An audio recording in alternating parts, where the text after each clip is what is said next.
Morning. Okay, for my environmental issue, that will be based on the country that I'm currently working in, which is Mozambique. Uh, Although I'm not a Mozambique citizen, I'm a South African. I have been working in Mozambique for just about 2 years now. And, my environmental issue would be cyclones and tropical storms. So for my introduction, speaking about cyclones and tropical storms and how frequent they are in Mozambique, especially during the cyclone season, which is their wet season from November to April. And these cyclones and tropical storms have devastating impacts on the environment and the local communities.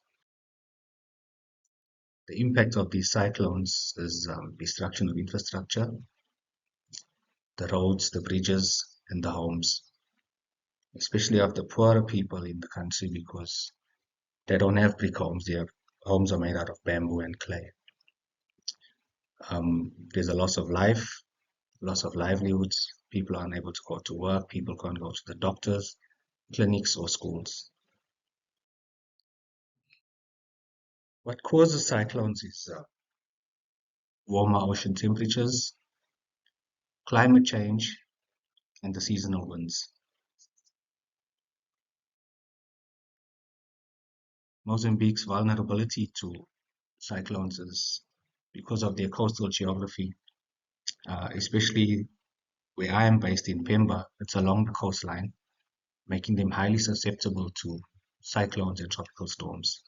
They also have a very poor infrastructure and they have a high level of poverty.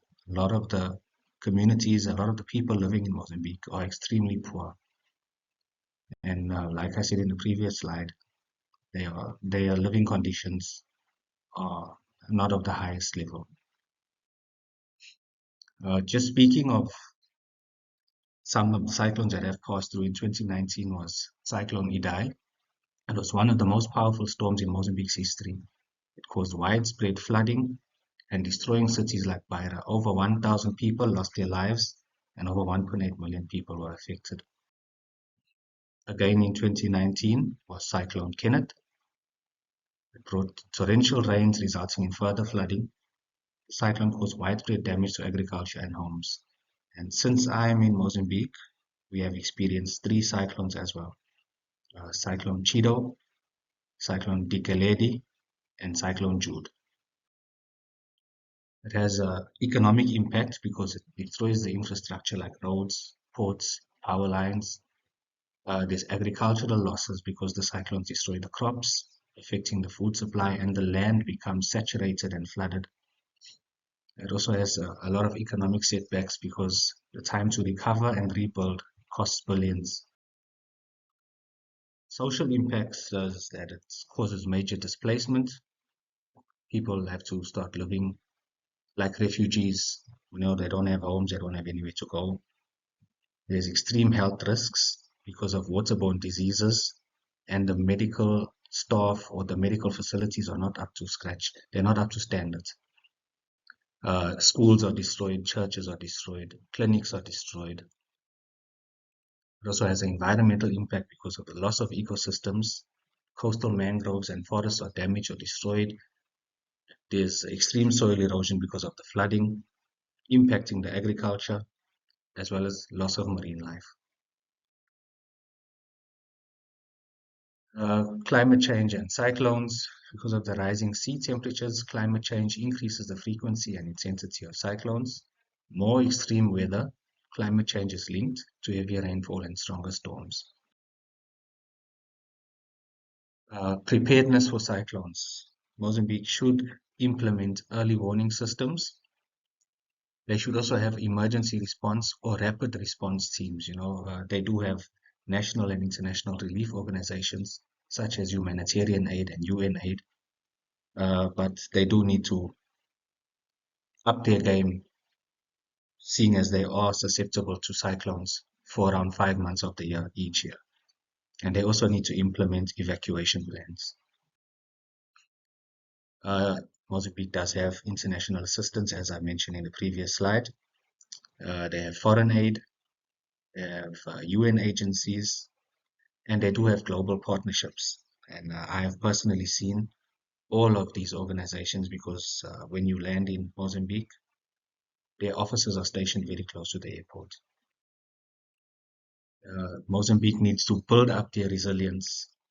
They need to strengthen their infrastructure. They need to use their land sustainably, promoting reforestation and sustainable agriculture.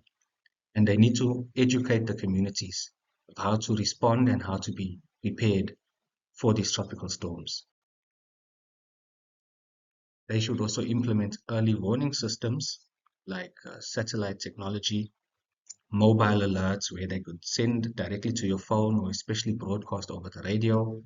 And they need to have community-based systems or upliftment programs to teach the local community and get them prepared, especially since the education level is not very high in Mozambique.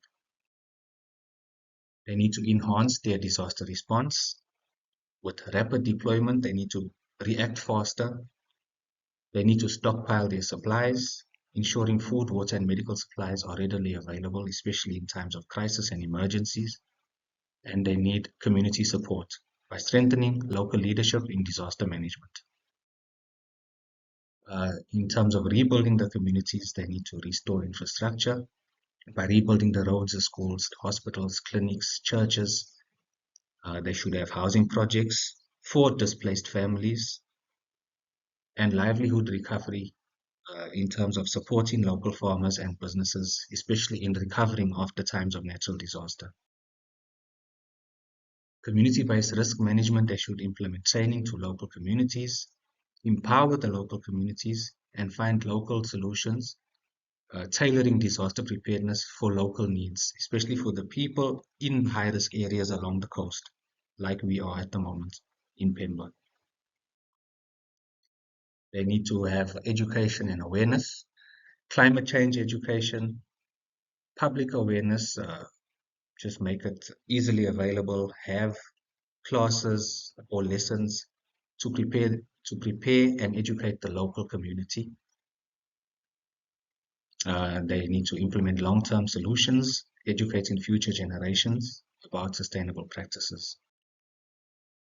On their path forward, Mozambique needs to be more resilient, have stronger infrastructure and better implemented disaster management, stronger community engagement in disaster preparedness, collective global efforts to mitigate climate change and reduce cyclone intensity.